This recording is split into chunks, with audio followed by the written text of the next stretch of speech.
மலப்புரம் கோவில் திருவிழாவில் யானை மிரண்டதால் பக்தர்கள் அலறியடித்து ஓடிய சம்பவம் பரபரப்பை ஏற்படுத்தியுள்ளது.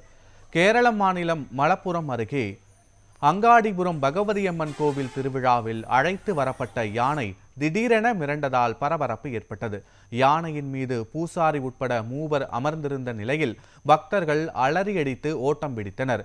உடனடியாக யானைக்கு சங்கிலி கட்டி கட்டுப்பாட்டுக்குள் கொண்டு வந்ததால் யானையின் மீது இருந்த 3 அதிர்ஷ்டவசமாக உயிர் தப்பினர். இந்த சம்பவம் திருவிழா பகுதியில் சிறிது நேரம் பதற்றத்தை ஏற்படுத்தியது.